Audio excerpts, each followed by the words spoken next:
दूर गांव में हरियाली खेतों से घिरा हुआ एक ज्ञानी आदमी रहता था।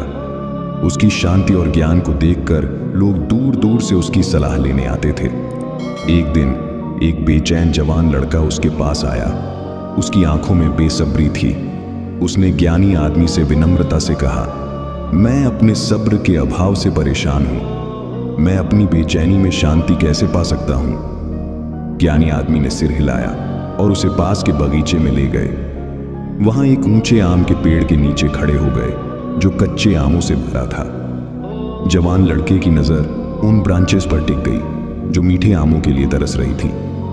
इस पेड़ को देखो, ज्ञानी आदमी ने धीरे से कहा। यह स्वादिष्ट फल देने का वादा करता है, लेकिन यह समझता है कि सब्र कितना जरूरी है। जवान लड़के के चेहरे पर उलझन का एक झलक आई, लेकिन उसने ध्यान से सुना। पास आओ, ज्ञानी आदमी ने कहा और उसे एक कच्चा आम दिया जो जमीन पर गिरा था। उसने वह आम उसके हाथ में रखा और कहा, इसे छक लो। जवान लड़के ने आम का एक टुकड़ा काटा और तुरंत ही उसका खट्टा स्वाद महसूस किया, जिससे उसकी भवें सिकुड़ गईं। देखो, ज्ञानी आदमी ने कहा, पेड़ सब्र से इंतजार करता है ताकि आम पके, क्योंकि यह जानता है कि असली मिठास समय के साथ आती है।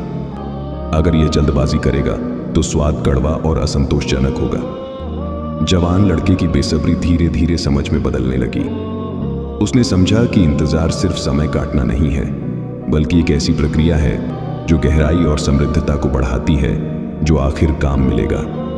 बगीचे से निकलते समय उसके अंदर एक नई शांति बस गई। अब उसके पास एक नया नजरिया था।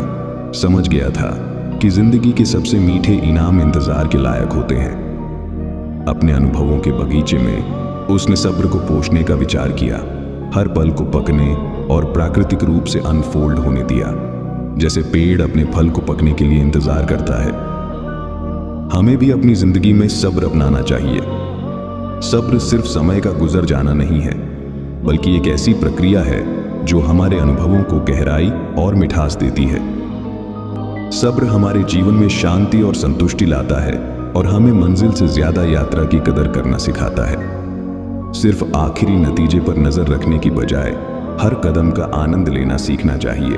उन सबक और अनुभवों को अपनाना चाहिए जो हमें बदलते हैं। ये वीडियो आपको पसंद आई है और अपना विचार कमेंट में बताएं। अपने दोस्तों के साथ शेयर करें